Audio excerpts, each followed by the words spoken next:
I'm going to go ahead and call this to order. Did everyone sign the sign-in sheet? Has everyone had a chance to review the minutes of our last board meeting? Are there any additions or corrections?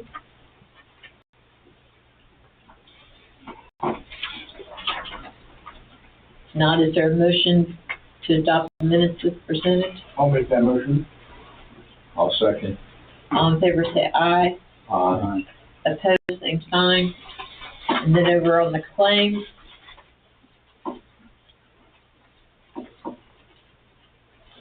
Did you have anything you wanted to bring up?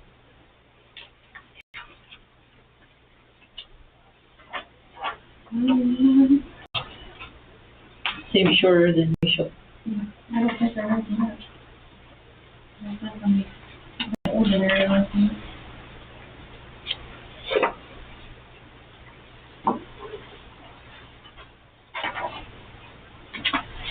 We did pay Crow.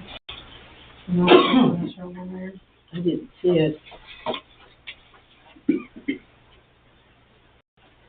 One thing while you guys are looking at that, since you only have 4, you'll have to make sure the minutes reflect that Donna votes on everything, because you'll need 4 for the quorum. So. Yeah, I didn't think about that.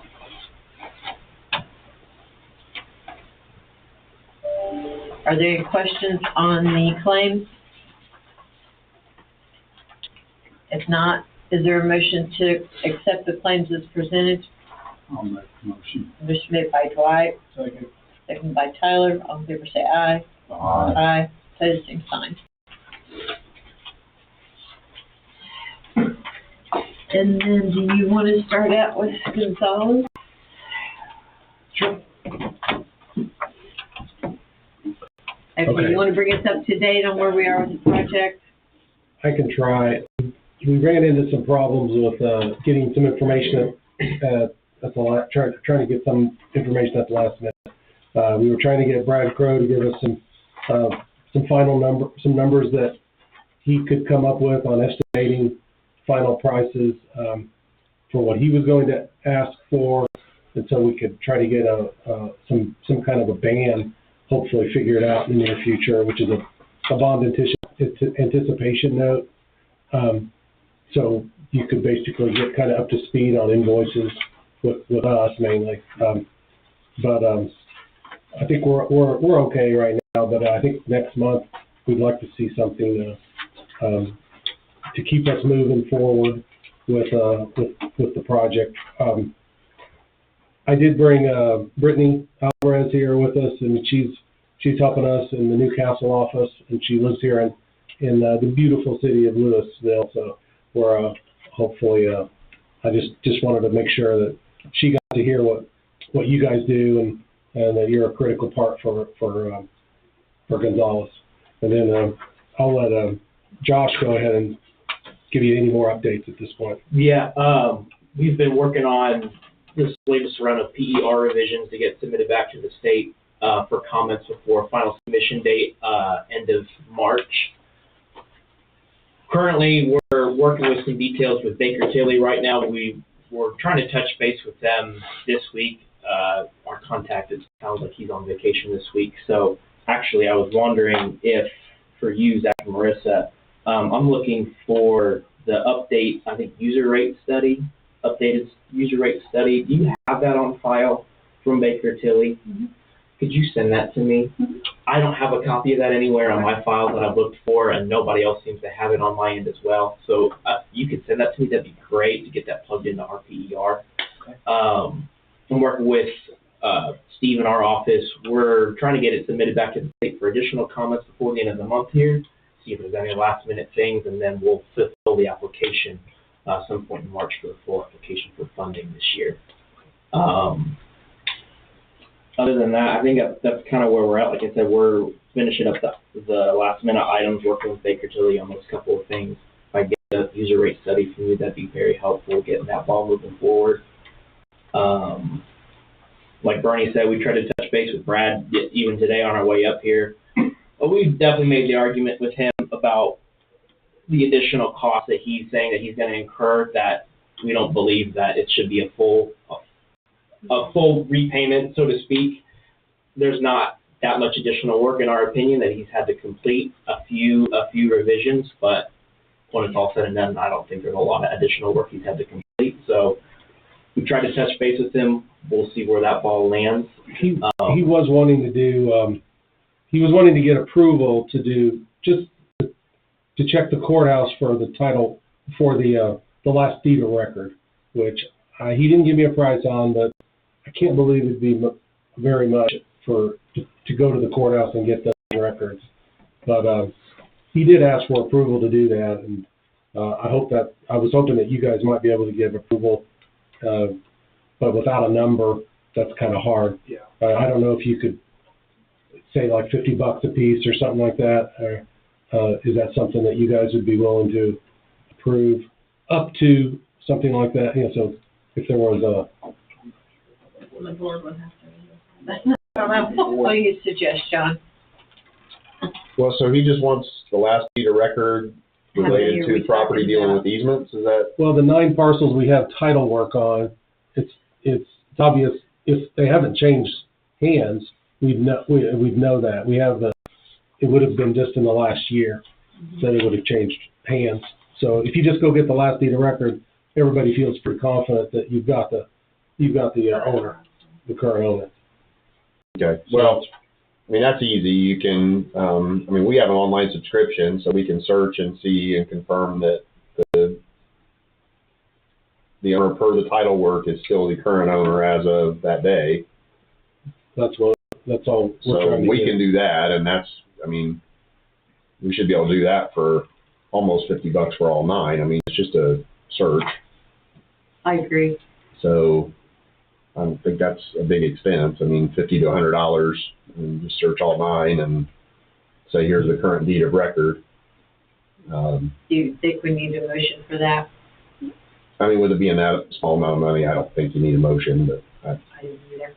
so if you get me the title searches that you have, and if that's the ask, is just confirm that the last deed of record per the title search is still the last deed of record, I can do that and print that off, or, you know, put it in a PDF Yeah, and it's all send it back, PDF. send it back to whoever. Will that give him everything that he needs? That gives him the 9 parcels that he's already done. Okay. They got delayed basically. Mhm. But then there were 2 additional parcels. One of them was potentially the same owner, so we should be okay with the one. But then there's one that would have to start over and get the title search for. So there'll be some additional costs there, and it'd be nice to get that moving forward. That's okay with the board. Well, as part of the process, we've realized that we need to get that moving. Okay, great. What do you have, Brittany? Whatever they had. So will this put us in line for the next grant funding? That is our goal right now, to get us in line for the next cycle of grant funding. Like I said, our deadline is April 1st to have a full application done. I would like I said, at some point this month, I'm trying to get this PER completed with these edits, including the rate study and a couple other items from Baker Tilly, to send back to our contact at the state with SRF. Okay. For her to give it one more look through for us, see if she has any additional comments or things that could be changed to help our score, and then we'll do the final submission after that point when they approve that draft. And if we miss that one, then how long we gotta wait? That is a good question. Actually, at that point, I think we need to look at different options of funding the project at this point, because we've already been turned down a couple times. That would be my conclusion as well. So we just see how it goes. Shoot for funding. Like I said, we're working hard to try to bump our scores up as much as possible. I've been cross-referencing our PER with the updated checklist from IFA on how they score these PERs to try to get us as much points as possible for Right. funding this year. Okay, good. Is there anything else that you guys have? Well, we'll be at the Alliance meeting. Josh and I are going to be down. So if there's SRF people down there, we'll try to. There usually are. We'll try to help as much as we can and talk to them and see if we can get them to. No, we can't buy them drinks, but we can try. Okay. We can talk to them. I know quite a few of their names at this point. Do you guys have any questions for them while they're here? So I do. Kind of shifting gears if we're done with Okay. that. So I know it's been on the board's mind and kind of give you guys a summary. Probably a second priority is what we call the Dubinger parcel. Dan and I had talked a little bit about that before he stepped away. So the Dubinger parcel is about a 98-acre piece of ground that sits in the South Henry Regional Waste District territory. It is at the intersection of State Road 3 and 400 South. It is the southwest corner of that intersection. The Henry County Redevelopment Commission, we call it Dubinger parcel, but the Henry County Redevelopment Commission purchased it from the Dubinger family. That on the right or the left side of 3? On the left, correct?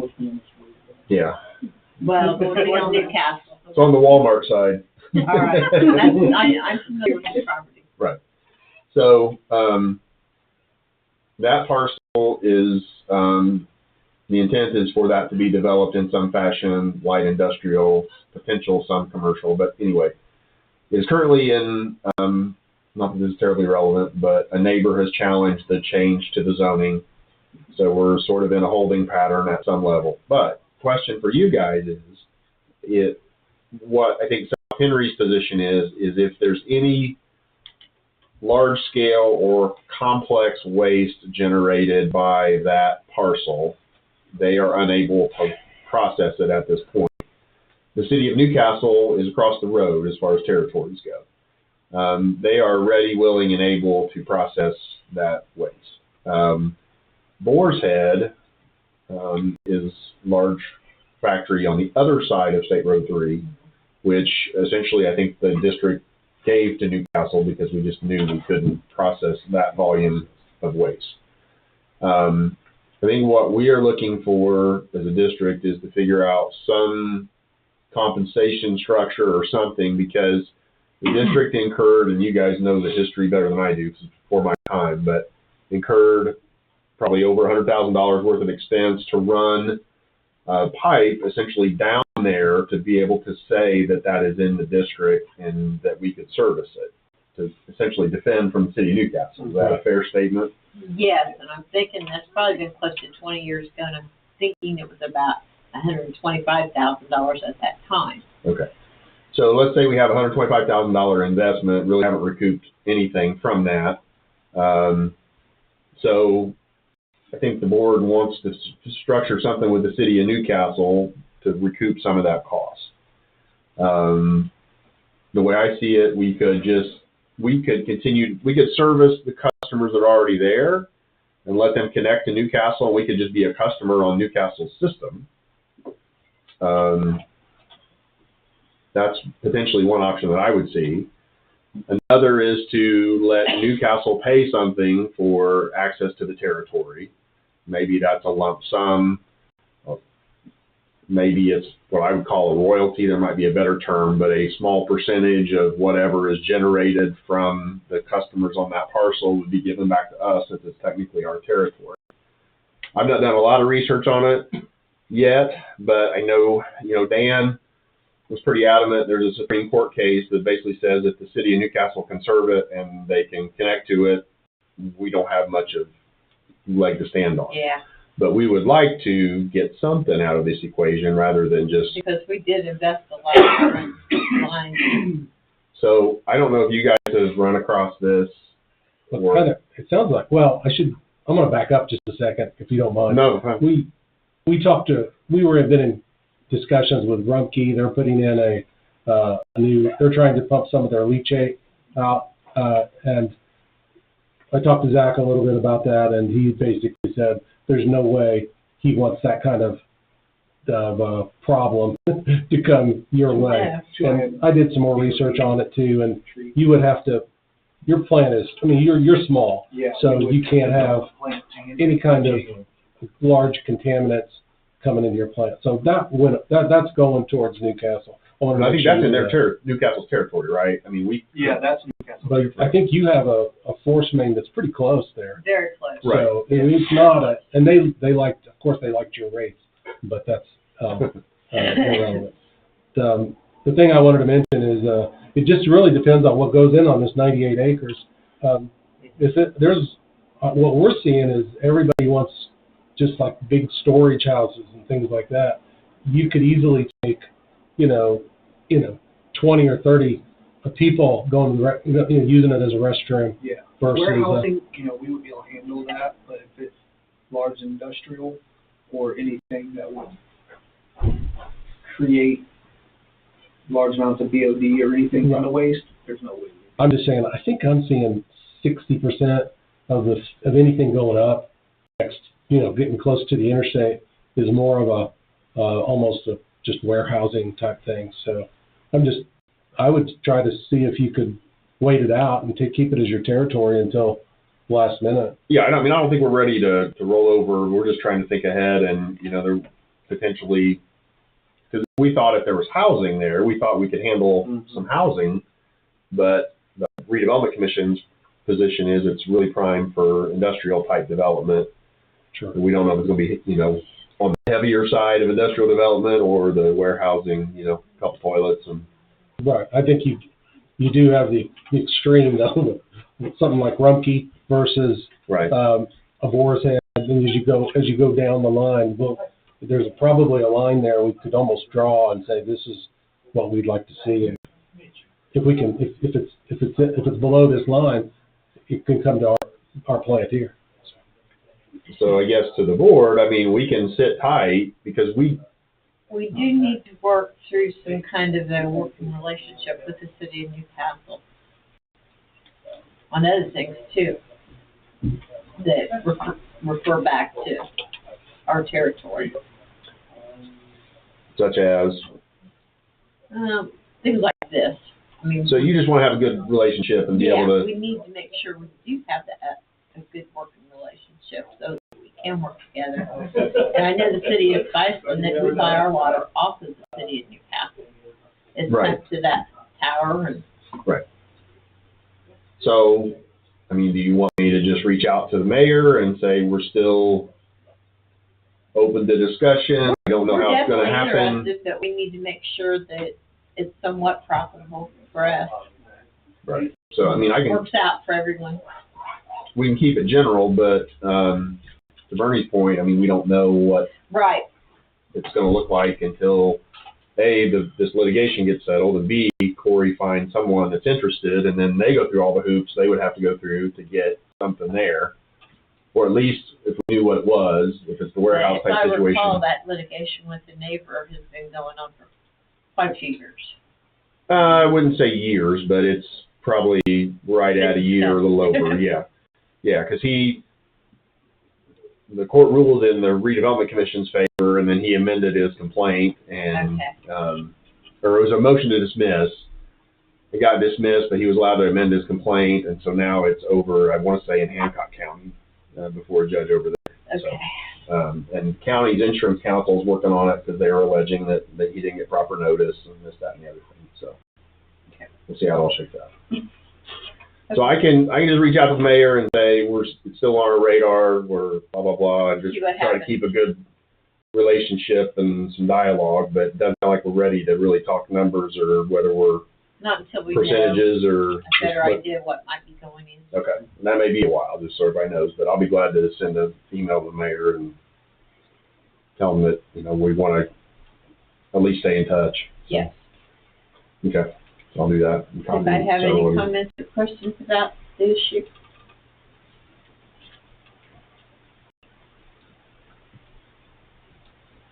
Well, I think that's all for the engineers then. Okay. Do you want to move into your report? Yep. So. You guys can head out or sit down. We're going to go unless you have anything for us there. Still here, Nope.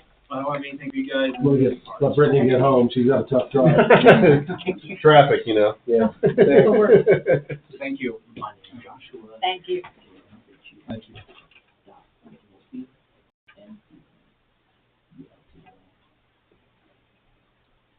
At GoCos, GOCOS. .net. Awesome. I got it to you in the morning first time. I appreciate it. Okay, so, it's time for a permit renewal. I got all that paperwork done, just had Donna sign it. Send that out, so that'll update us for the next 5 years for our discharge permit. And then, right as we got that last big snow weeks ago, they were plowing, and what's happened is the bracket that holds the plow to the frame has been welded once before, which broke off even more now, so there's nowhere left to weld to. The plow is 5 or 6, probably. 25 or 6 years old. So, went out, got some quotes. I got with Donna, and we went ahead and moved forward. We purchased the plow. It's supposed to be, they said it was 2 weeks out when I ordered it, so we're probably close to, the time it should be getting in. And then they will install it and we'll have it ready for the service truck. If anybody wants to see that price and quote, it's right here. So it's just a basic standard 9-foot Boss plow. And then the labor install was $1,000. The total came to $11,036 for that plow. For 1136. Mm-hmm. And there's a lot to plow here. Yeah. So we have this whole facility, and then it's also, if we have large amounts of snow, if they have an emergency call, they, may have to plow their way into lift stations. If you've seen Dunreath, as the state plowed 40, it pushed all that snow against our entrance. So luckily that truck was big enough that they hammered to it, but that's not really good on the truck. So initially we talked about, replacing the other service truck, putting a plow on it. Well, then I got thinking if there is an emergency, you have to plow the way to a site or get in a lift station. It makes sense to keep that You plow have to have on that truck. So what brand was the old plow? It was a Western. Western? So is the main bracket, is the mounting bracket any good still? I would have to look at it because where it mounts to it, what they've done is they basically put filler in and welded it in and then completely filled the whole thing with weld. So without that pivot arm, which is what lets it pivot, it's unsalvageable as a usable plow unless you buy the whole bracket, and that was like almost $4,000. Yeah, so that would put $4,000 into yeah. a 25-year-old plow didn't make sense. So the one you got, is it multi-position or is it No, it's fixed just a straight blade. Okay. Yeah, because we had to go to a Class 4, because that's a Class 4 truck, or Class 5 truck, so we couldn't go to the smaller grade plows. Okay. So that's why this one, the price is a little bit more than probably what I initially thought, but having to go to because they come in Class 1s, 2, 3, then it goes 4 and 5 together. So with that size truck, we had to go to the Class 4 plow. And it's just rigidity of it. It's a little sturdier on the frame and all that to take the impact of a little bit behind the truck. Secondly, I know we spoke previously about this pump up here on 3rd Street, and we had some quotes come in from American Pump where we talked about replacing the panels and all that.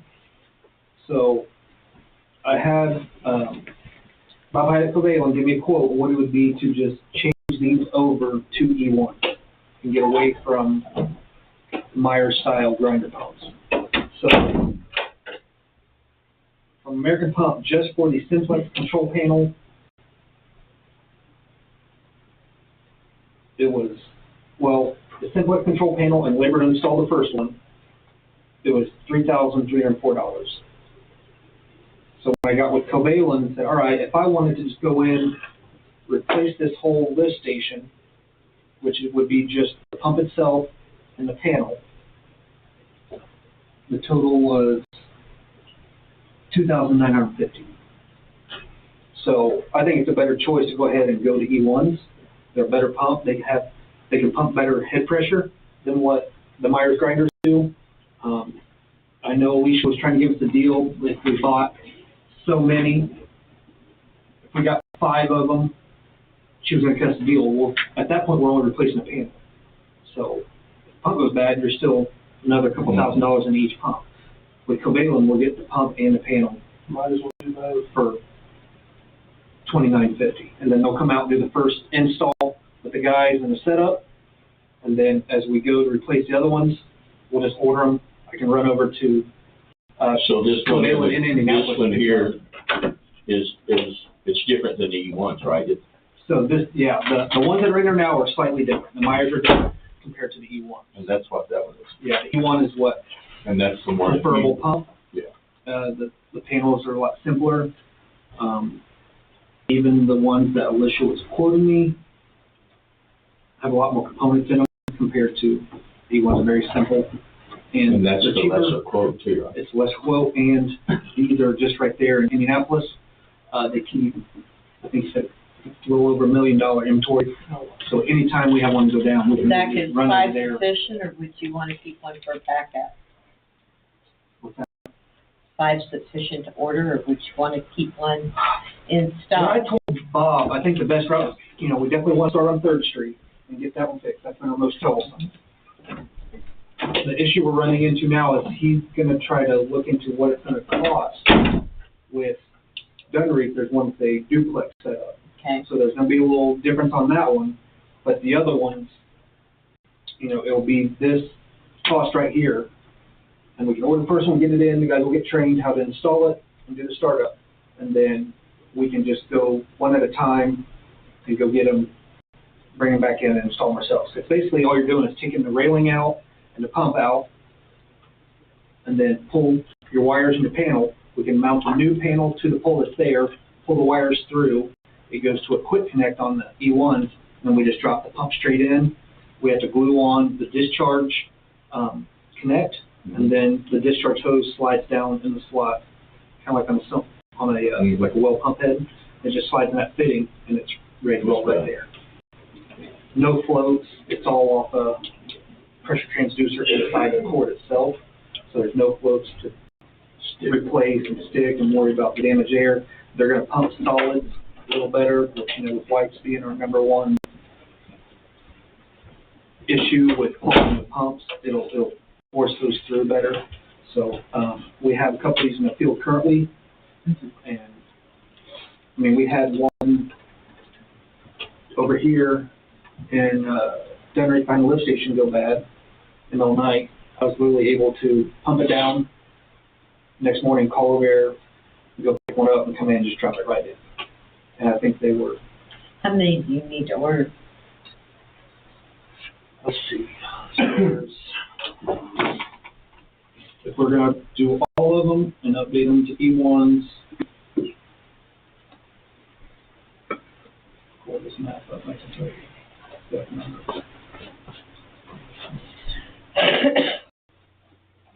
So we have 1,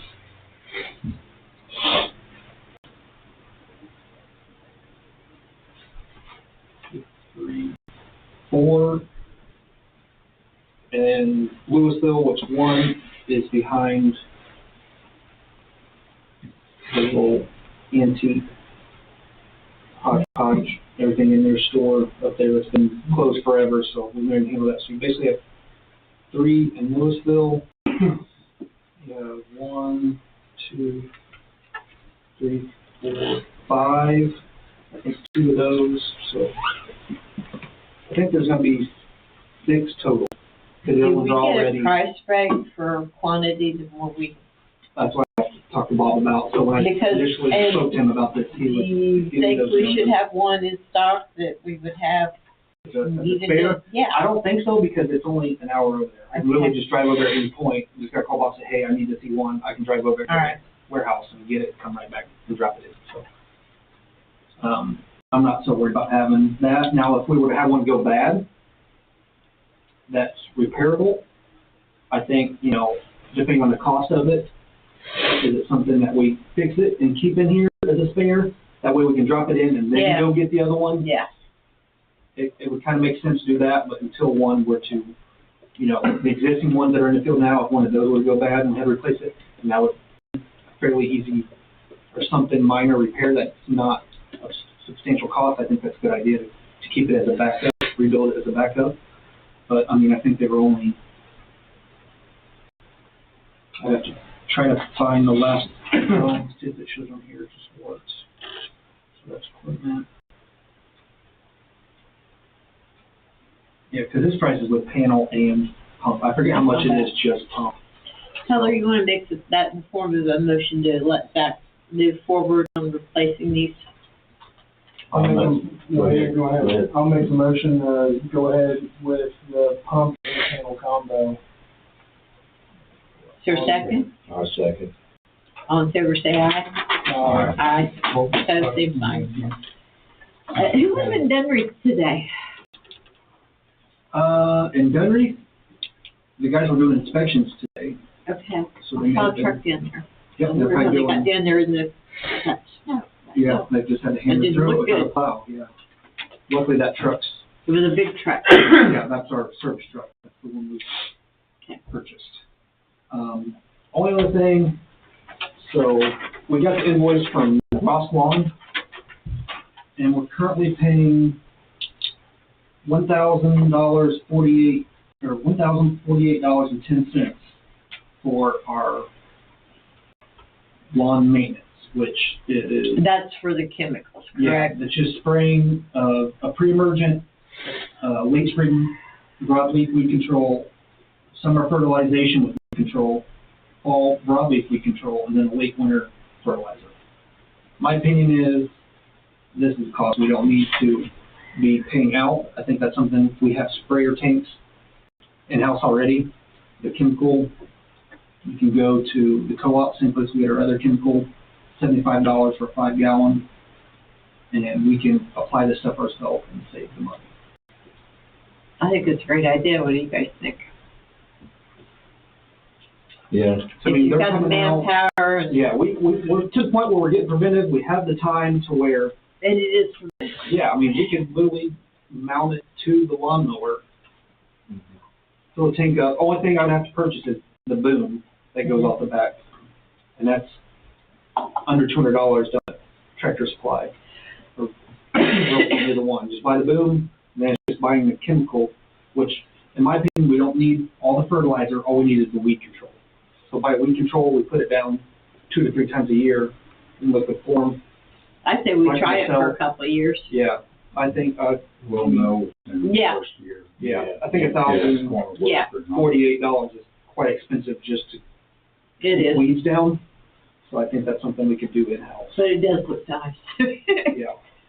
But I mean, it's still, again, they're only doing Yeah, that section. They're not doing up against the building, they're not doing the hillside, which, They're just in the front. front yeah, lawn. even the hillside for us would be difficult because it's such a pitch. Yeah. And if you have a tank on there, it's gonna wanna dump off. So I don't know how we'll ever be able to get that hillside properly unless we were to use pelletized weed control and push it. And the guys seemed okay with doing that. We wanted to go that route, but the main area is out here up front, and that's something we can very easily spray yourself instead.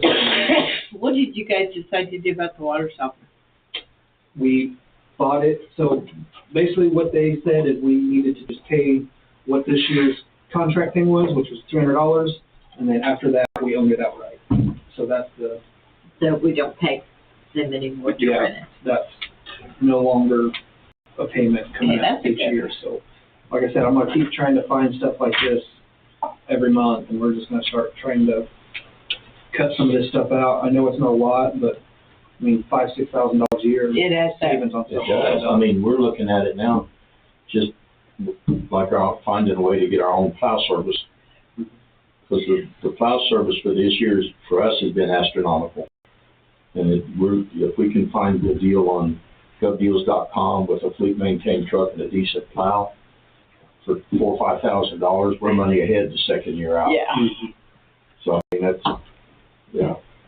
We'll continue to keep researching as we find stuff, and if we think it's feasible to get rid of, to do in-house, then we're gonna go that route, because we're to the point where stuff is aging, and failing, and we need to be able to spend that money. If it's not there, we can't do it. So if we can find all the savings that, you know, stuff like this, I think we should move forward at doing that stuff. Well then, anything else? I believe that was it. Yep. So you have Marissa. So I have one thing. So these people, Ameta, they've called a few times. I think last year I presented something to you guys. But the company that they found for credit card processing wanted to do the fee towards the customer. And you guys did not want to do that. So this year, I know I told them, so this year they found another company, they're called Beacon Payments. And right now our credit card machine's through Citizens, and I haven't talked to Rich yet, but, they're basically, so we would get a free machine and we would just have to return it if we ever cancel it. There would never be a fee. So they did, this, compared it to this other company that they found. So right now we pay, 45% for every card that's processed up there. And we have quite a bit. We've had, probably about $1,500 to $2,000 a month that we run through the card machine. So the new company is at 2.7%. So it's almost half. And then the fees that we pay is 86 cents per card ran through per transaction. On top of? Yeah, on top of all the other stuff. So their transaction fees are only 22 cents from 86. And how do we move forward with them? So all I gotta do is tell them. I gotta give them the approval, and they'll even go to the bank but I was gonna call Rich and see if there was any way that their fees could change. I don't think it can, but. There's always a chance. Yeah. But it's over half of what we spend. And we don't spend, I didn't write down exactly what we spent last year. But it's, so this, for instance, last month we spent $42.77 for the credit card machine. Just to use credit card machine. Right. So, and on their fees, it would only cost us $21 instead of $42 per month. for that month. For that. Because it's each month is different depending on how much. How much you should use. Because it's per transaction. So some months are way heavier than So others. there's that's in-house collections though, right? That's not online collections, or is that all Correct. the above? That's just when they come in and I In-house. swipe their card in that machine. How does it work when they do it online? All of that's taken care of our third party invoice cloud. We don't pay anything extra. Now we Okay. pay invoice cloud $50 a month for their service. Okay. And then they charge their $1.95 to the customer. Okay. But I remember that. the $50 is all we ever pay for that online service. And a lot of people use that. That's nice, we use it. Yes, That's nice. because they can set up auto pay.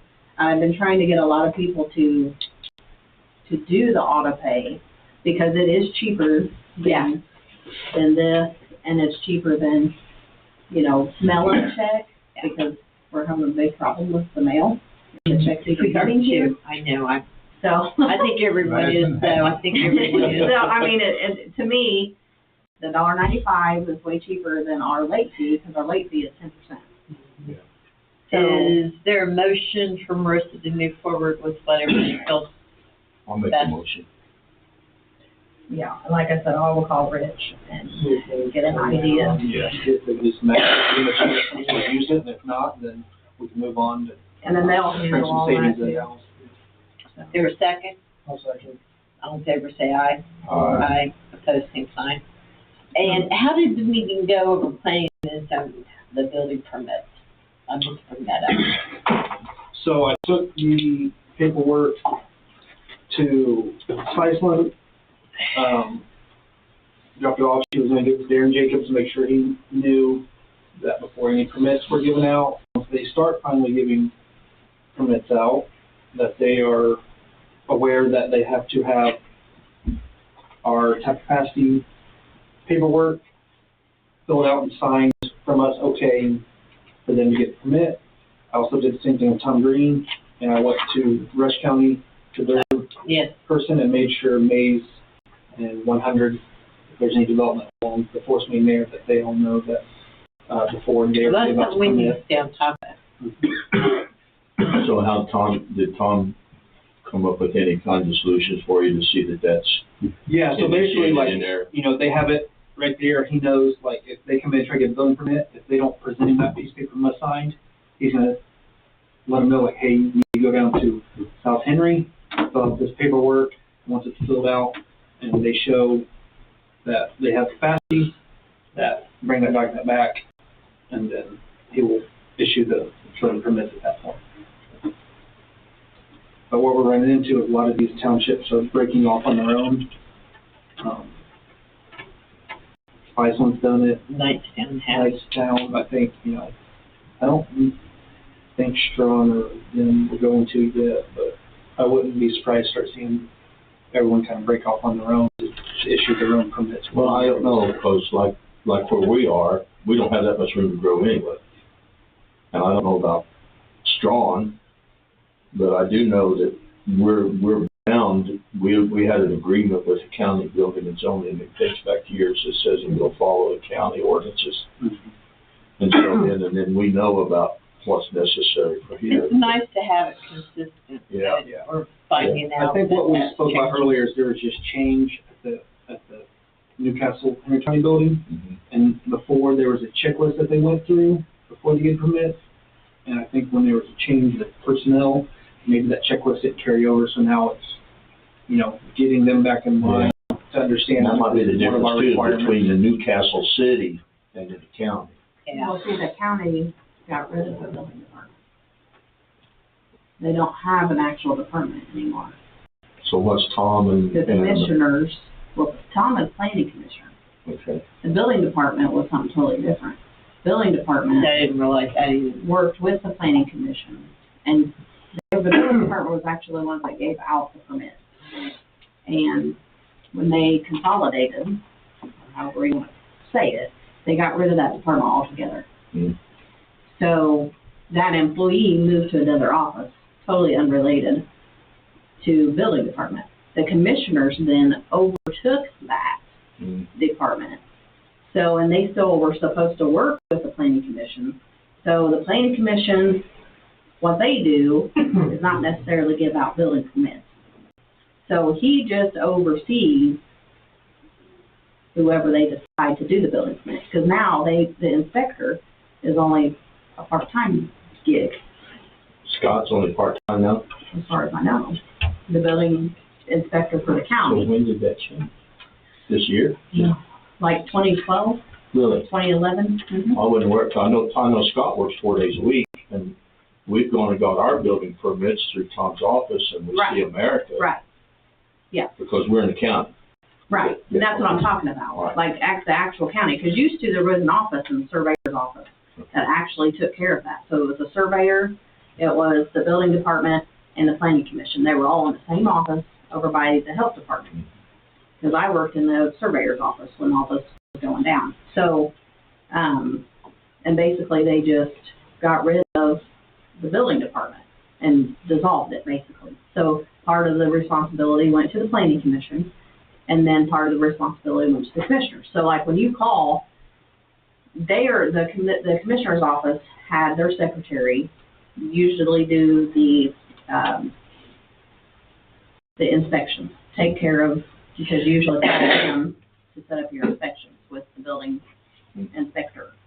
Because when I worked at the county before I came here, it was part-time, and they handled all the actual appointments, and then just had him run and do them. Hmm. Because you used to have a weights and measures in there too. The weights and measures is now part-time as well. Yeah. So when I worked there, it was actually a full-time job. And like I said, that's all part-time now. and it all runs through the building, or the commissioner's office. I don't know if that would be good if we had some big subdivisions. But I think that's where Okay. the communication came from, is that department actually went away. And, you know, people didn't understand what that actual department did when they were, you know, in service. Do you have anything else? Yeah, the ordinance. Which ordinance is that? So this is the new one that, we got with Yes. John. Yeah. It's to help alleviate this issue with people starting construction or building and not getting inspected, whether they were not informed or were informed and basically Failure to failure to Permit. comply with the permit knowingly. So, we kind of came up with a couple options that kind of cover all grounds, whether they were, you know, we can't really prove whether or not they were informed. So we came up with a 7-day period, even if they were informed and they didn't, you know, say they weren't. comply. So if they don't comply, they have a 7-day period to come in and pay that from the point that we find out about it. If they don't, then that's where fines start. If it is neglect and we find out they did openly know and just didn't want to come in and pay it, then there's also another fine associated with that. So we just kind of put stuff in place to alleviate the issue of people trying to build and then hang out forever and not pay a bill. Kind of alleviates that. And then also part of the permit is knowing that once you install the sewer, it needs to be inspected. We've had a couple where it was just backfilled and I never got to inspect. So we've also put stuff in place to, for failure to obtain inspection, that we can fine off that as well. Because I don't want to make someone dig it back up for me to inspect it. That's a lot higher cost than, you know, pay. But I think if they know the fines up front, it'll be. So this is like to give them a 7-day warning, per se. Yeah. They'll have 7 days from the point that we find out if there was a build without us knowing, to come in and pay that tap capacity before the fine.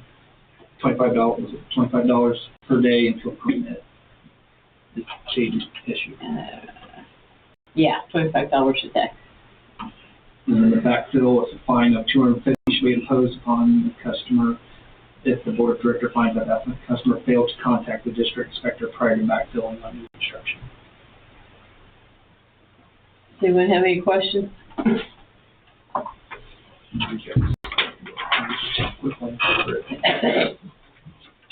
And you guys can do a first reading on that tonight, and we can Yeah, ponder it. ask you.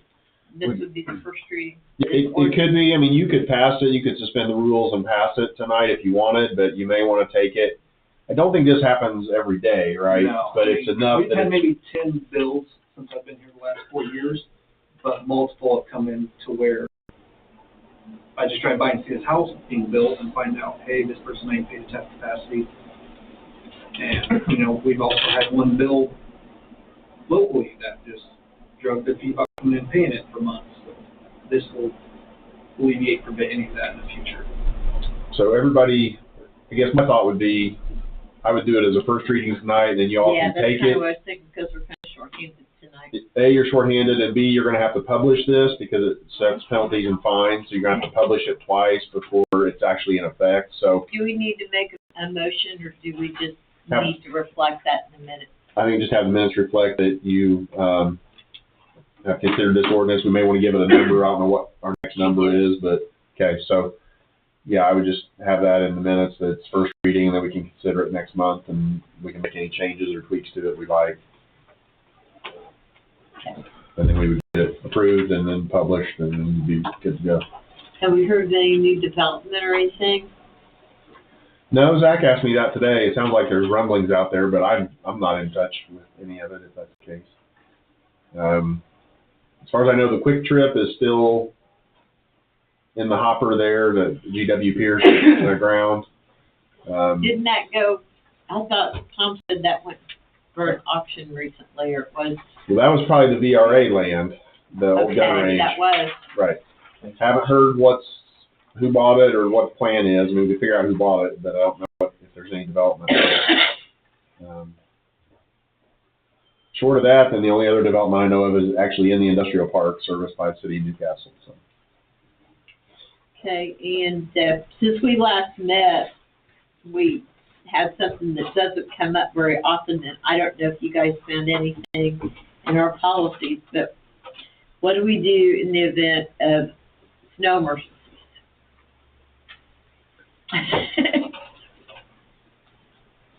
Because we were faced with that. Yeah, we were kind of faced with a situation where, there's an amount of snow where you're in a travel, Red. Red? And our county offices were even closed. Yeah, technically you're not supposed to be out traveling, but I mean, if it's an emergency and someone's on call, then obviously that person's have to run it. But as far as Essentials, yes. the facility, everything being open, Right. it doesn't You're not make gonna have sense customers. to Right. staff it and run that.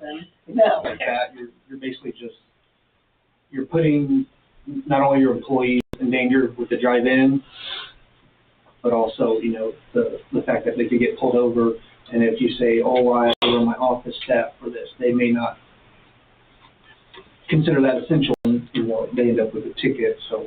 And we don't have anything in our policy that addresses that. I don't know. I don't even know it. I think you heard the travel advisor should close the office. Yeah. We'll just look And we at basically, it like like, that. we just treated the plant like it was a holiday, Mm-hmm. and you have, I came in and ran lab, and then Mike came in and was actually able to plow and clear the lot and get the lot halfway cleared before the plow broke. Yeah. And that doesn't happen. And that way we would be able to be very open the often, but next it does morning. happen. Right, yeah. Right. This happened just the second time since I did this. Because when Nancy ran the office, we had one. And I think it was in February as well. Well, I don't think we should put anybody in No. jeopardy at all. Well, my thing is if customers were trying to come here and they were injured in the parking lot or, because they didn't have a That sidewalk too, liability. clean, I mean, and we were open. Obviously, you know, at that point, if you're in a travel red emergency, Obviously, you shouldn't be the coming lot's out gonna be there. pretty bad shape, and it's gonna take time to get that clear. Right. But- And honestly, when I called back, I didn't want Lisa and I to be here and be in their way of them Yeah. trying to clean the parking lot. And us in here doing really not a lot. They're regular work, but it wasn't nothing that was emergency. I think, in future cases, we just treat it like that. We treat it like, we're closed for the day, post it online and say that, which it should be pretty obvious to most citizens when they see it's travel red emergency that we're gonna be closed. And then just have whoever's on call come in and run the basic lab that, IDEM requires for that, for that day. And then, normally on those days, I'll come in still, whether I run the lab and they clean the lot, or I can clean the lot and while they do the lab, but I think it just makes sense to get in and get the lot cleared, because I can do the lab and then still get out and help them. Because once we get the plow, you can have one person plow, and then I can use the tractor or the snow blower to clear the front sidewalks and all that stuff too. So, I think 2 people is good to be able to do that, and then, it's something that's very rare. We've had 2 in 4 years, so about every other year, we'll have a day like that. Maybe you could use that though, because do you have a Facebook page? Yeah. That's what I would do. Especially if bad weather's coming. That's what we did at town, is we had one of our board members handles our Facebook announcements. And so we had them posted on there and asked them not to park in street. Everything's shut. Yeah, not to park street side and do things. So you could do the same thing. In case in this situation where we're under travel advisories and bans, then the office will not be open to Yeah, we receive. try to use that page for The things like next that. question on that though, if it is on that final day of billing before liens or whatever, we would extend it Yeah. one more day, knowing that Because we already We are extended it in to a- falls on the weekend. Yeah. emergency. Did you ever get that Facebook invite to ask me? It will not let me. Every time I try to click on it and bring it up, it just says will not allow me. So I told Marissa if I get pictures I'll send her and she All can right, post them on there. I'll undo it and redo it. I think it'd be good to just put like employee shout outs on there occasionally. Yeah, And let I the do public see them too as well. And then also, we have, wipes is becoming a major issue in wastewater. So you don't want to go posting bad pictures, but if we can post info about it and the issues that it causes, then maybe that'll help customers see, at the end of it, I mean, if you think about it, if you have to constantly replace and work stuff, more costs are gonna expensive go and- up. Yeah. Yeah. Makes everybody's prices go up. Okay, I don't have anything. Do you guys?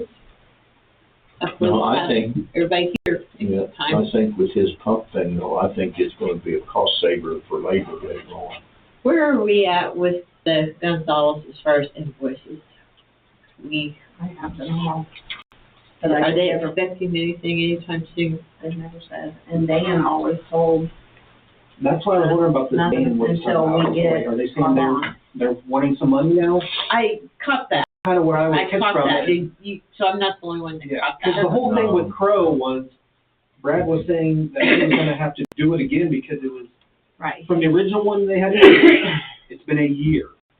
And it expires at that 1 year point, so he was gonna have to redo them again. That's where the whole right. cost, To me, we if thought was the gonna double owner and try didn't to get- change, the title The information insurance, doesn't change.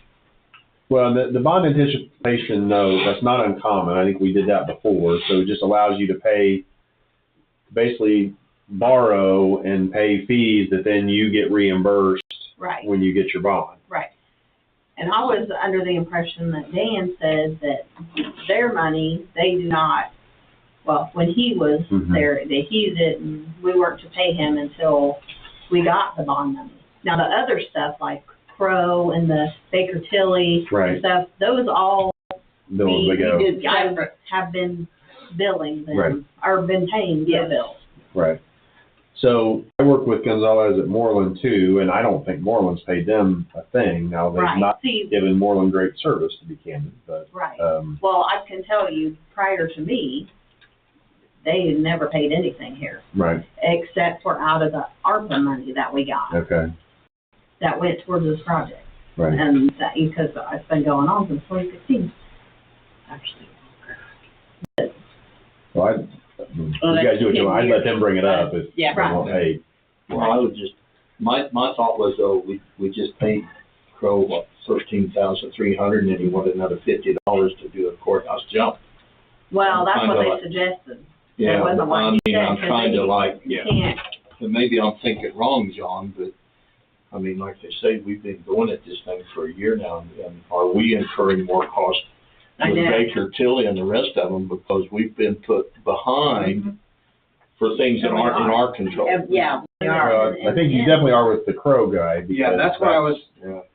getting with them, if they would cover, if Crow Consulting were to charge us the Right. whole second round to do it again, because that was the initial thought, was trying to get them to cover, well, then now they come back and say, well, it's not gonna be, Because I kind of came in the middle of this thing when it started, so I'm still trying to catch it, but I'm looking at it is none of this is basically our fault. It has to do with the liaison or Yes. outside house. Right. Well, we were right in the middle of a good thing and COVID happened. Mm-hmm. And it just wiped the slate clean. Yeah. It done that to a lot of people. It sure did. And then our prices doubled and tripled to the original Yeah. construction. So yeah, if we don't make it this time in the grant funding, we're gonna have to secure some other options of things. And the sad part is, I don't know if you guys remember this, but it struck me is some of the prior meetings, they were talking about, essentially you guys get penalized because you're well-run and you're not in a crisis mode. Exactly. Whereas the other communities that are not doing it, maybe what they could to help themselves, But get we're money losing because age they're on us, polluting too, and you all know? of that, which I kind of understand, but still it's frustrating. we put some of it off it's been such a long process that some of the stuff on the original project, we've already had to just go ahead and do. snowballed. Right. And now more and more stuff's failing, so now we're having to add stuff. So it's like, we can't keep putting it off because there's gonna be more and more stuff that we're gonna have to keep adding into this project to get replaced, but And it's not gonna get cheaper. no, it's only gonna get more No, expensive. that's the whole point. I mean, we just did a 70% raise over 2 shots. You know, I mean, if you're looking at it, if it starts going, if it escalates again, we're looking at hitting them again for another substantial raise, and sooner or later, the public's gonna. Yeah. Yeah. Oh, and by the way, the rates are ready to go out. They'll come out this month, right? Yeah. So I mean, With 30. I'm just thinking about things like that. Yeah, we I try to keep don't wanna our be costs the- down, and I appreciate you guys, you know, trying to find cost saving ways, methods, things we can do. 'Cause We it can will, find that $1 million it has that. savings, but I know. it's not out there yet, I haven't thought it yet. Uh, But it's really as what we're getting bills in. We're just kind of looking Yeah. at like, you know, especially with the water softener, like it's a $400 water softener. We've been paying for it for 16 years at a Yeah, $340 a month or a year payment. Mhm. Like that's crazy. Like that should have never yeah. even made it that far before it got noticed. But It's the little things that add up. Does anybody have anything else? How many grinders were in town, did you say, in, 3 or 4? in this town, Yeah, what's the, third, two, part 3. There's 3 operational and 1 that is non-operational that it's been non-operational for the last 4 years since I've been here. Is it empty? Yeah, the one What's that? down in that fence area below the white building with all the stuff inside. I don't know who owns it anymore.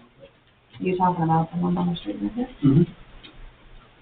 Yeah, it kind of sits down. Apple butter station? Yeah, down by Apple Steve Butter. Craney. Is it Craney's property? Yeah, I know there's one down there that we've not touched since I've been here.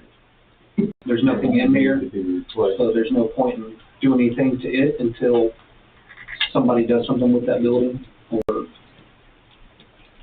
So right now, there's just 3 in town. just 3 in town, Okay. and then you got another 3 in Dunreath, and then the other, there's 2 more in Dunreath, and another one in Spiceland, but they're already E1s, so Okay, so you said, 6.